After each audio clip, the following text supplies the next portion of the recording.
Everyone, welcome back to my channel. कैसे हैं आप सब? आई होप आप सब बहुत अच्छे होंगे। तो आज का जो वीडियो है ये बहुत लेट स्टार्ट हुआ है। अभी सुबह के बज रहे 9 और अब मैं चाय बना रही हूँ। रीज़न मैं आप लोगों को बताती हूँ, क्योंकि मैं गई थी गाँव और गाँव से वापस आने के बाद इतनी थकान लगी कि मैं रात में ही वापस आई थी, तो रात में सो गई और सुबह में जल्दी आँख भी नहीं खुली और किसी को जाना नहीं था, तो इस वजह से फिर कोई टेंशन नहीं थी कि सुबह उठना है। जब बच्चों को स्कूल जाना होता है या किसी को ऑफिस जाना होता है तो फिर लगता है कि हाँ, टाइम पर हमें उठना है। और जब मुझे उठने में लेट हो जाता है तो मैं अपने कामों को कैसे करती हूँ कि मेरे सारे काम टाइम पर ही लगभग ख़त्म हो जाते हैं, ये मैं अभी आप लोगों को आगे की वीडियो में बता रही हूँ। फिलहाल अभी मैं यहाँ पर आप लोगों को दिखा रही हूँ कटहल। ये कटहल मैं गाँव से लेकर के आई हूँ। तो मम्मी को किसी ने पूरा एक कटहल दिया था, तो मम्मी ने आधा रख लिया और आधा मुझे दे दिया कि आधा तुम बना लेना। तो यहाँ भी ज़्यादा लोग खाने वाले नहीं हैं, तो पूरा लाने का कोई मतलब नहीं था। और मम्मी के यहाँ मम्मी पापा 2 लोग हैं, तो वहाँ पर भी पूरे कटहल का कोई मतलब नहीं है। फिर वो रखे कटहल ऐसी चीज़ है ना, ये रख दो थोड़े दिन तो पक जाता है, 1-2 दिन में ही अंदर से पकने लगता है। और इसको छीलना तो इतना मुश्किल होता है कि मैं क्या ही बताऊँ। जो सब्जी वाले भैया से हम कटहल लेते हैं तो उनसे तो तुरंत छिलवा लेते हैं कि भैया ये छील करके दे देना। और इसका छिलका उतारने में बहुत मेहनत लगती है, क्योंकि ये छिलके में जो हल्का सा नुकीला सा होता है वो हाथों में चुभता है, प्लस चिपचिपा इतना होता है कि जल्दी से कटता नहीं है। खैर, जैसे तैसे करके मैंने कटहल को छील लिया और इसके छोटे छोटे टुकड़े करके इसमें हल्दी और नमक मिला करके इसको गैस पे रख दिया है बॉयल होने के लिए। और दूसरी तरफ बन गई है चाय। तो चाय मैंने छान लिया है और कल रात में मैंने थोड़े से छोले चने भिगो दिए थे। सुबह मैंने सोचा था छोले बना लूँगी, लेकिन छोले नहीं बनाया, तो चने बॉयल करके रख दिए हैं। तो उसमें से थोड़े चने ले लिए और उसी में प्याज, टमाटर, हरी मिर्च, हरी धनिया कट कर लिया है नमक डाल करके। फिर ये है आज का नाश्ता करने के बाद फिर वॉश करने थे कपड़े, तो मैंने सोचा फटाफट से मैं इनको मशीन में डाल देती हूँ। जब मुझे टाइम होता है तो मैं हाथ से भी धुल लेती हूँ। तो ये सबके नहाए हुए कपड़े हैं, मोस्टली मैं हाथ से ही धुल करके और फिर नीचे ही डाल देती हूँ, सूख जाते हैं। लेकिन कपड़े आज ज़्यादा थे, सबकी टॉवल वॉवल थी, तो वो सारा ला करके मैंने मशीन में लगा दिया है सर्फ डाल करके। फिर इसका एक लोड लगा दिया है। जब तक मैं कुछ और काम करूँगी तब तक कपड़े धुल जाएंगे। और जब मैं लेट होती हूँ ना, तो फटाफट काम करने की कोशिश करती हूँ, और जो काम ज़रूरी होता है सबसे पहले मैं उसको करती हूँ।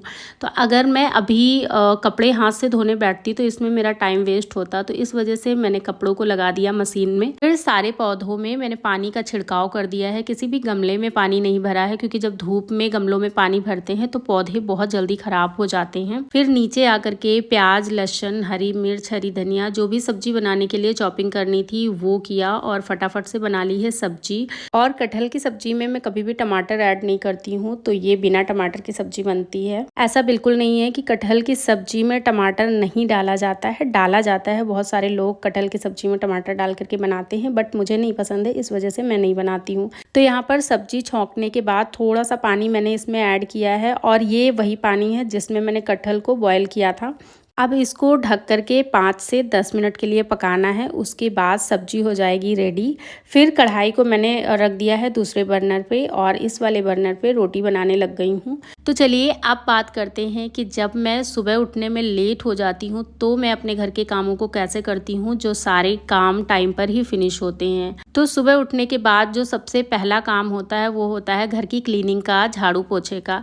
उसमें जाता है मेरा लगभग 1 घंटा, उससे भी ज़्यादा कभी कभार चला जाता है। तो जिस दिन मुझे उठने में लेट हो जाता है उस दिन मैं झाड़ू पोछा दोनों एक साथ में करती हूँ। कैसे, चलो बताती हूँ।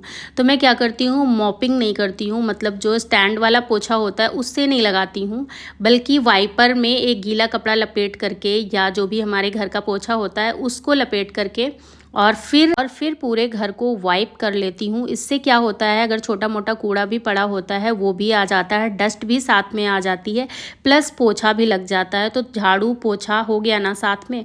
तो इस तरीके से जब मैं लेट हो जाती हूँ तो झाड़ू पोछा एक साथ में करती हूँ। बस इसमें थोड़ा सा ये ध्यान रखना है कि जब आप एक रूम में पोछा लगा चुके हैं तो उस पोछे को अच्छे से धुल लीजिए। दूसरे रूम में लगाना है तो दूसरे रूम में लगाने के बाद फिर से धुल लीजिए। इस तरीके से करके तो बिल्कुल भी घर में कूड़ा नहीं रहेगा, बिल्कुल भी डस्ट भी नहीं रहेगी। झाड़ू पोछा आप लोगों का एक साथ में हो जाएगा। तो सबसे पहला टाइम तो यहीं पे बच जाता है। उसके बाद फटाफट से नहा धो करके पूजा करके फिर मैं आ जाती हूँ किचन में। और किचन में नाश्ते के लिए हमेशा मैं दूसरा ऑप्शन ज़रूर रखती हूँ, भले ही वो बिस्किट और नमकीन या कुछ ऐसी चीज़ का हो, क्योंकि जिस दिन नाश्ता ऐसा हो जाता है, जिस दिन मैं लेट हो जाती हूँ, तो उस दिन फटाफट से मुझे खाना बनाना होता है कि सबसे पहले मैं खाना ही बना लूँ, नाश्ता भले ही बाद में बनाऊँ। क्योंकि जब नाश्ते के टाइम में खाना रेडी हो जाता है तो फिर कोई टेंशन नहीं होती है। घर की जो सबसे बड़ी टेंशन होती है यही होती है खाना बनाने की, क्योंकि फिर बच्चों को भूख लग जाती है और जिसको ऑफिस वगैरह जाना है उसको भी टाइम पे खाना देना होता है। तो जब खाना बन जाता है तो लगता है कि सारे काम हो गए हैं। फिर तो छोटे मोटे जो काम बचते हैं वो तो पूरे दिन के होते हैं। हम औरतों के लिए कामों की कोई कमी नहीं होती है, पूरे दिन पूरी रात पूरी ज़िंदगी काम कर सकते हैं, कामों की कोई कमी नहीं होती है और एक के बाद एक काम आता भी रहता है जो हमें करना होता है और हम करते भी हैं। फिर मुझे लेना था कुछ सामान, तो मैं निकली मार्केट के लिए। फिर मेरे घर के पास ही है विशाल मेगा मार्ट, तो वहाँ से मैंने कुछ सामान ले लिया और आ गई वापस घर। तो बस छोटा मोटा सा सामान था जो मुझे लेना था। सबसे ज़्यादा तो नमकीन लेनी थी, तो नमकीन और यहाँ पर बादाम खजूर ये सारी चीज़ें लेनी थी।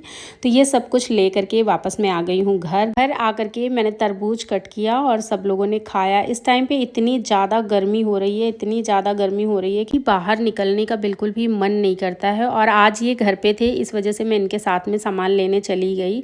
वैसे तो मैं सामान लेने शायद अकेले नहीं जाती, जब मौसम थोड़ा सा अच्छा होता तभी मैं सामान लेने जाती। तो ये व्लॉग दोपहर तक के था, उसके बाद मैंने कोई वीडियो नहीं बनाई। फिर ये शाम का है, तो मुझे शाम में भिगोनी थी मेहंदी।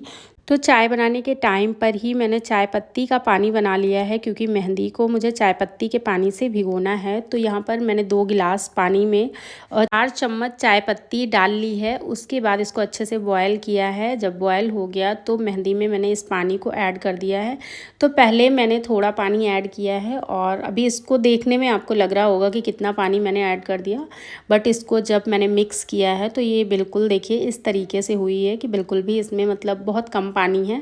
तो फिर थोड़ा सा पानी और डाल करके, जब मेहंदी हम भिगोते हैं ना तो इसमें थोड़ा थोड़ा ही पानी डालना चाहिए, नहीं तो इसमें ना गुठलियाँ बन जाती हैं और मेहंदी अच्छे से घुलती नहीं है। तो इसके लिए थोड़ा थोड़ा पानी डाल करके और इसको चलाते रहना चाहिए। तो मैं चम्मच से ना चला करके इस विस्कर से चला रही हूँ और मैं हमेशा इसी से ही मेहंदी बनाती हूँ। तो यहाँ पर धीरे धीरे करके सारी मेहंदी को मैं एकदम स्मूथ कर लूँगी। और यहाँ पर आप लोग देख सकते हैं इसको घोलते घोलते ही इसका कलर एकदम ब्लैक ब्लैक सा होने लगा। और ऐसा तब होता है जब आप लोहे के बर्तन में मेहंदी को भिगोते हैं। ऐसे अगर स्टील या किसी और बर्तन में भिगोएंगे तो फिर वो ब्लैक नहीं होती है। अभी ये मेहंदी बहुत ही गाढ़ी है, तो इसमें थोड़ा सा पानी डालने की और ज़रूरत है। तो यहाँ पर पानी यूज़ हो जाने के बाद जो पत्ती बची थी उसी में मैंने दूध ऐड कर दिया है। मुझे 2 कप चाय बनानी है तो 2 कप के करीब दूध ऐड कर दिया है, चीनी और इसमें अदरक डाल करके मैंने चढ़ा दिया। और अभी आप लोग देखिएगा कितनी बढ़िया चाय बनेगी बिना पत्ती डाले हुए।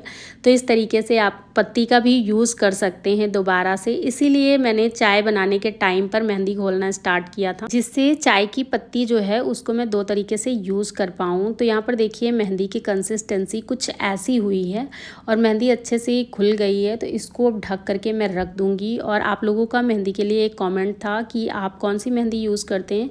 तो यहाँ पर देखिए मैं आप लोगों को दिखा रही हूँ, ये है नूपुर मेहंदी। मैं यही वाली मेहंदी हमेशा से यूज़ करती आ रही हूँ। और ये जो मेहंदी के पैकेट हैं, ये एक पैकेट 10 रुपये का मिलता है। तो ये 4 पैकेट मैंने यूज़ किए हैं। इन पैकेट्स को मैं इकट्ठे ही ले आती हूँ, 100 रुपीज़ के 10 ले आती हूँ। तो मैं 2 या 3 बार में यूज़ करती हूँ। और मैं मेहंदी का बड़ा पैकेट बिल्कुल भी नहीं मंगाती हूँ, क्योंकि उतनी यूज़ नहीं होती है एक बार में। तो पैकेट खुल जाने के बाद जब हम आधा पैकेट रख देते हैं तो वो उतने अच्छे से वर्क नहीं करती है, उसका कलर बहुत अच्छा नहीं आता। कभी भी आप ध्यान दीजिए, जब आप बड़ा पैकेट मंगवाते हैं तो आधी मेहंदी यूज़ करने के बाद फिर आधी ही आप रखते हैं, तो उसका कलर उतना बढ़िया आता नहीं है, मैंने देखा है। इसलिए मैं छोटे पैकेट मंगाती हूँ, जितने पैकेट यूज़ करने उतने ही खुलते हैं, बाकी के पैकेट बंद रखे रहते हैं। तो यहाँ पर मेहंदी घोल करके रख दिया और चाय बना लिया। चाय पीने के बाद फिर मैं लेकर के आ गई हूँ ये जो थोड़े से बर्तन में लेकर के आई थी, इनका टैग वैग हटाने के बाद फिर मुझे इनको धुलना है। और एक मैं इस तरीके की कढ़ाई भी लाई हूँ, इसको यूज़ करने के बाद पता चलेगा कि ये कैसी रहेगी।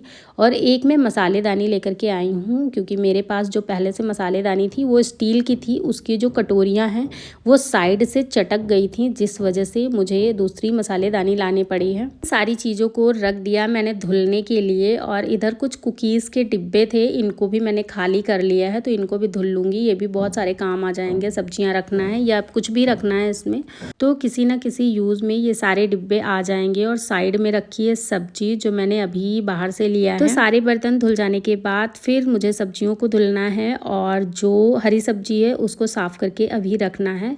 तो ये था मेरा आज का व्लॉग। आई होप आप लोगों को पसंद आया होगा। अगर आप लोगों को मेरी वीडियोस पसंद आती हैं तो प्लीज़ मेरे वीडियोस को एक लाइक ज़रूर कर दीजिएगा।